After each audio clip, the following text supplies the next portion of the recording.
जब से नए मुख्यमंत्री सम्राट चौधरी जी ने शपथ ली है, तब से इस बात का इंतजार था कि कब पूरा मंत्रिमंडल शपथ लेगा। पांचों राज्यों के चुनाव परिणाम आ गए हैं, जिसमें बंगाल, असम जैसे राज्यों में प्रधानमंत्री नरेंद्र मोदी जी के नेतृत्व में जो एक ऐतिहासिक जीत भाजपा को हासिल हुई है। बिहार की राजनीति से इस वक्त की बड़ी खबर सामने आ रही है। केंद्रीय मंत्री चिराग पासवान पटना से दिल्ली के लिए रवाना हो गए हैं, लेकिन रवाना होने से पहले उन्होंने बिहार में बहुप्रतीक्षित मंत्रिमंडल विस्तार को लेकर एक बड़ा अपडेट दिया है। चिराग पासवान ने उन तारीखों का संकेत दे दिया जब बिहार में नए मंत्री शपथ ले सकते हैं। पटना एयरपोर्ट पर पत्रकारों से बातचीत करते हुए चिराग पासवान ने कहा कि जब से मुख्यमंत्री सम्राट चौधरी के नेतृत्व में नई एनडीए सरकार का गठन हुआ,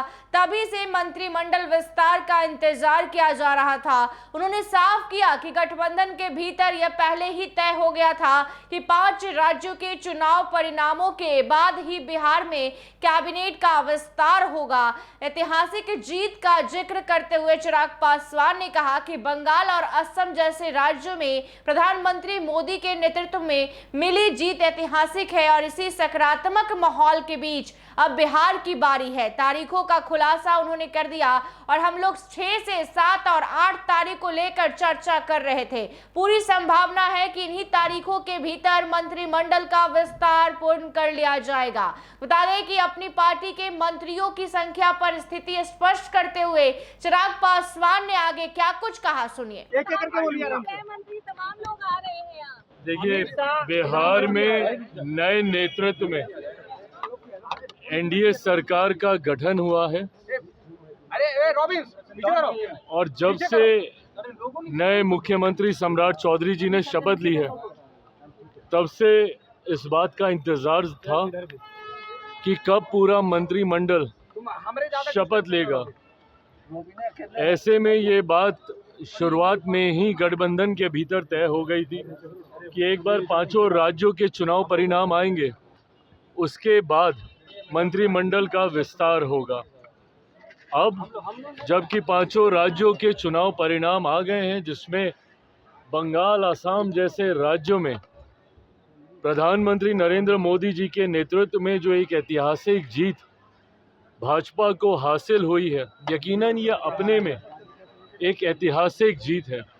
पर इसी क्रम में बिहार में भी इसी दौरान मंत्रिमंडल का विस्तार होना है, नए मंत्रियों को शपथ दिलाई जाएगी। मैं मानता हूं कि ये 6, 7, 8 यही तारीखों पे हम लोग चर्चा कर रहे थे।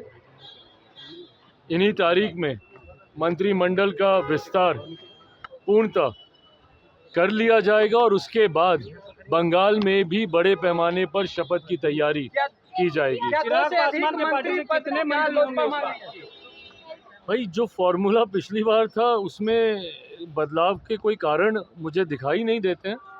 हम लोगों ने पिछली बार जिस तरीके से, हाँ इतना ज़रूर है कि जदयू और भाजपा के कोटे से कुछ मंत्रियों की शपथ लेना बाकी रह गया था। संभवतः इस बार वो भी पूरा कर लिया जाएगा। कंगना रनावत ने एक बयान दिया था सर, उन्होंने कहा कि यदि चिराग पासवान के साथ मेरा कुछ संबंध रहता तो तो उन्होंने कहा कि जो स्वरूप पिछली बार था उसमें बदलाव का कोई कारण नजर नहीं आता। हालांकि उन्होंने यह जरूर जोड़ा कि जेडीयू और बीजेपी कोटे से जो रिक्तियां रह गई थी उन्हें इस बार भर लिया जाएगा। तो आपको बता दें कि केंद्रीय मंत्री चिराग पासवान ने 6, 7, 8 तारीख का वक्त दिया है और इसी दिन में से किसी एक दिन मंत्रिमंडल का विस्तार हो जाएगा। लगातार इसको लेकर बयानबाजी भी हो रही है कि अभी तक मंत्रिमंडल का विस्तार नहीं हुआ है, लेकिन बहुत ही जल्द मंत्रिमंडल का विस्तार अब होने जा रहा है। इसको लेकर केंद्रीय मंत्री चिराग पासवान ने तारीखों का भी संकेत दे दिया है। ऐसे ही तमाम खबरों के लिए देखते रहिए NBC 24। धन्यवाद।